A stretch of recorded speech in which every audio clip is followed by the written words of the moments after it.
अक्सर हमने देखा है जो छोटे बच्चे होते हैं 3 से 5 साल के, वो गुस्सा करते हैं, ज़िद करने लगते हैं किसी भी चीज़ के लिए, काटने लगते हैं। और अगर मॉल में या ऐसी जगह ज़िद करते हैं जहाँ पर उनको कुछ चाहिए होता है कि बस मुझे ये चाहिए, मतलब चाहिए।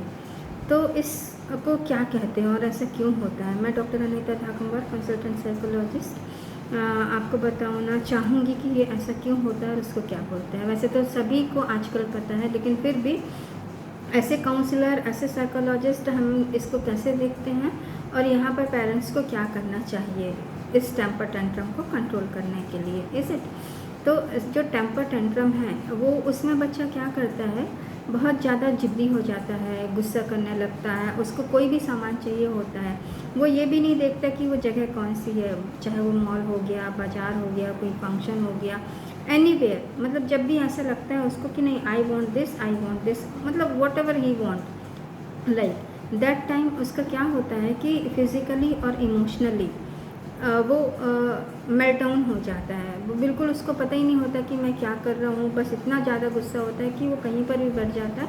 ये भी नहीं पता चलता कि वो चीज़ें, कपड़े ख़राब हो जाएंगे या कैसा, तो उसको इतना नहीं समझ में आता उस समय, है ना।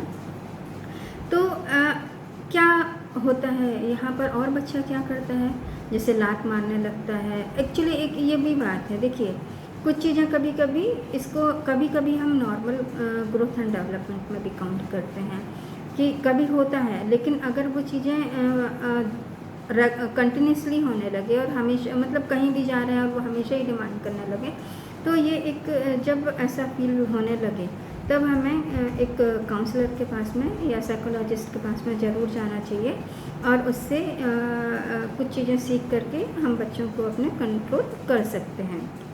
तो एक्चुअली ये क्यों होता है, अब इसमें 2-3 चीज़ें देखने की होती हैं। यहाँ पर बच्चा, या तो अटेंशन उसको चाहिए होता है ना, कि लोग हमें ध्यान नहीं दे रहे हैं, इसलिए वो बच्चा चीखने चिल्लाने लगता है। देन या फिर घर में सिबलिंग्स होते हैं, उसको, बच्चे को ऐसा फील होता है कि पेरेंट्स उसके तरफ ध्यान नहीं दे रहे हैं और दूसरे बच्चों की तरफ, भाई बहनों की तरफ ज़्यादा ध्यान दे रहे हैं, ठीक है ना। तीसरी बात यहाँ पर ये होती है कि जब बच्चा, हम हाइपर प्रोटेक्टिव हो जाता है, हाँ, बच्चे को हर समय हम पैम्पर करते हैं, तब भी वहाँ पर बच्चा ज़िद्दी हो जाता है। या फिर अक्सर ऐसा देखने में आता है कि हम बच्चे के सामने ही आकर के थोड़ा ऊंची आवाज़ में बात करने लगते हैं, तो बच्चे की जिस तरीके से कभी कभी कहते हैं अपब्रिंगिंग भी इसका एक कारण हो सकती है। तो इन चीज़ों को हमें थोड़ा देखना होगा कि इसमें से ऐसा कौन सा रीज़न है जो बच्चे को टेम्पर टेंट्रम के लिए इंस्टिगेट कर रहा है ना। और इस समय अब पेरेंट्स को क्या करना चाहिए। सबसे पहले तो देखिए, अगर बच्चा चीख रहा चिल्ला रहा है तो वहाँ पर पेरेंट्स चुप हो जाएं। अगर हम भी वैसे ही करने लगेंगे तो क्या होगा, वो गुस्सा बन के और चीज़ें ख़राब होंगी। तो हमें, बच्चा हमारा हो तो हमें अपने बच्चे के लिए बिल्कुल शांतिपूर्वक उसको खुद काम हो और उसको भी काम होने का इंतज़ार करें। और जब वो ठीक हो जाता है तब उसको लॉजिकली समझाएं कि बेटा ये बात इस तरीके से है, ये हम थोड़ी देर से ख़रीद लेंगे या अभी हमारे पास में नहीं है और हम नहीं ख़रीद सकते। इस तरीके से आप उसको कुछ भी, जो चीज़ें आपको लगता है सही, वो आप जस्टिफाई कर सकते हैं, ठीक है ना। देन इसमें सबसे जो इम्पोर्टेंट रोल है, मैंने पहले ही कहा है कि पेरेंट काउंसलिंग। आपको जा कर के, अगर बच्चा इस तरीके की चीज़ें करता है तो आपको एक साइकोलॉजिस्ट के पास में जा कर के सीखना चाहिए कि हम ऐसे बच्चों को किस तरीके से, अपने बच्चों को कंट्रोल कर सकते हैं, ठीक है। देन थर्ड जो चीज़ है, वो वहाँ पर हमें ये देखना होगा कि जो हमारे बच्चे हैं, तो हम उनको जो भी पॉइंट्स हैं, जो भी ट्रिगर वाला जो इंस्टिगेट करता है बच्चे को ऐसी चीज़ें करने के लिए, तो वहाँ पर वो डिस्ट्रैक्शन को अलग करें, उन चीज़ों को अलग रखें, ठीक है ना। देन हम बच्चे को जितना भी ज़्यादा कहते हैं ना, पकड़ के रखेंगे, बहुत डांटेंगे, तो भी बच्चा इस तरीके से करने लगता है। जब बच्चा ऐसी हरकतें करता है तो उसको हमें हक कर लेना है और काम करने की कोशिश करना है, ठीक है। देन जब भी हम बाहर जाते हैं तो एक चीज़ और करना है, वहाँ पर बच्चे को प्रॉपर घर से ही समझा कर के ले जाना है कि अगर देखिए बेटा हम वहाँ जा रहे हैं, अगर आप जिद कर देंगे आगे से तो फिर हमें थोड़ा सा सोचना पड़ेगा और हम ये चीज़ों को अभी नहीं कर सकते हैं, बाद में करेंगे। और उसको एक पॉजिटिव चीज़ के लिए रीइंफोर्स हमें करना ज़रूरी हो जाता है। ठीक है, ये भी चीज़ें देखने वाली बात होती है और ये थोड़ा सा ध्यान देना चाहिए। देन अब ऐसा कौन सा और भी तरीका होता है जिससे कि हमें बच्चे को हम कंट्रोल कर सकते हैं। हम ऐसे लोगों का भी थोड़ा सा ध्यान रखें जो कहते हैं ना, कभी कभी हमारा चारों तरफ का एनवायरनमेंट कैसा है, तो उस एनवायरनमेंट को भी हमें कंट्रोल करने की कोशिश करना चाहिए कि हम ऐसी जगह बच्चों को ना लेकर के जाएं जहाँ पर ऐसी चीज़ें बच्चे कोई जिद करते हैं या ऐसे सराउंडिंग्स हो, तो उस चीज़ का भी ध्यान देना चाहिए। हमें बहुत ज़्यादा पैम्पर करके नहीं रखना है बच्चे को। और जैसा मैंने अभी कहा, इसमें एक सिम्टम्स और होता है, वो बहुत ध्यान देने वाली बात है कि बच्चा ब्रीथ होल्ड करता है। जब बच्चा ऐसा कुछ करने लगता है तो प्लीज़ आप ज़रूर एक डॉक्टर को दिखाइए, क्योंकि ये चीज़ें कभी कभी नुकसान वाला भी हो सकता है। तो हमें डॉक्टर्स को दिखाना ही ज़रूरी होता है। और इसके अलावा एक और चीज़ है जिसको बोलते हैं टाइम आउट। टाइम आउट में क्या होता है, हम बच्चे को एक ऐसा पनिशमेंट नहीं कहना चाहिए, एक ऐसी जगह बिठा देते हैं जहाँ पर बच्चे मतलब अकेले बिठा देते हैं ना, और वहाँ पर बोलते हैं अगर आप देखो आपने अभी गलती की तो हम आपको ऐसा बिठा के रखेंगे। तो डिपेंड करता है कि आप क्या इसको करना चाहिए, और अगर कर रहे हैं तो अंडर सुपरविज़न करना चाहिए। बच्चे छोटे होते हैं, उनको पता तो होता नहीं है कि वो क्या कर रहे हैं। हम समझदार हैं, हमें पता है कि हमें अपने बच्चों को किस तरीके से टैकल करना है। So this is all about temper tantrum.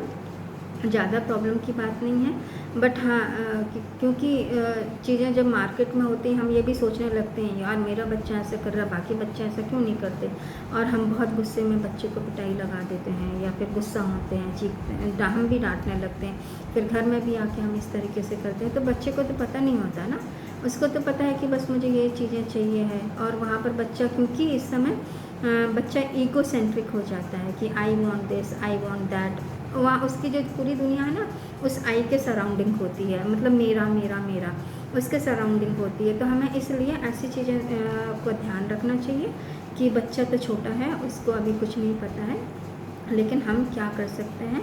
तो इसमें एक सबसे इम्पॉर्टेंट जो काम है वो है पेरेंट काउंसलिंग, काम रहना, और बच्चे का सराउंडिंग में कोई भी ऐसा चीज़ें हैं जो उसको इंस्टिगेट कर रहा है, और कोई वो ट्रिगर पॉइंट्स हैं जो टेम्पर टेंट्रम के लिए उसको प्रवोक कर रहे हैं, तो उन चीज़ों को थोड़ा सा होल्ड करना चाहिए या उनसे अलग रखना चाहिए। So I think this is all about our temper tantrum, and this the matter is sufficient for controlling the temper tantrum. And have a nice day. ध्यान रखें बच्चों का, और सबसे इम्पॉर्टेंट है हम उस कुम्हार के तरह से हैं जो मिट्टी को शेप देता है। मिट्टी में अगर पानी ज़्यादा गिर जाता है तो उसको हम कंट्रोल करते हैं। तो ये चीज़ें थोड़ा ध्यान देने वाली बात होती है। और जब मटका इस तरीके से वो कुम्हार फिर से मिट्टी मिलाता है, कितना मेहनत करता है और ये कितना सुंदर सा खड़ा बनाता है, तो फिर तो ये हमारे बच्चे हैं, इसलिए हमें इसके लिए ध्यान देना बहुत ज़रूरी है। तो प्लीज़ ध्यान रखें अपना भी, अपने बच्चों का भी। और आजकल न्यूक्लियर फैमिली है तो वहाँ पर कहीं ना कहीं हमारी रिस्पॉन्सिबिलिटी और ज़्यादा बढ़ जाती है। और जो आपके बच्चों के टीचर्स हैं उनसे भी बात करते रहें, अपने बच्चों के बारे में पता करते रहें, क्योंकि बच्चा छोटा है। टीचर्स की तरफ से भी कभी कभी ये कंप्लेंट आती है कि बच्चा बहुत गुस्सा करता है, अपने साथियों को भी डिस्ट्रैक्ट करता है।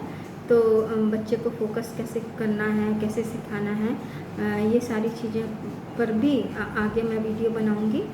डिसलेक्सिया क्या है, लर्निंग डिसेबिलिटी क्या है, ADHD क्या है, ADL क्या है, और ईटिंग डिसऑर्डर्स क्या है, पॉटी ट्रेनिंग क्या होती है।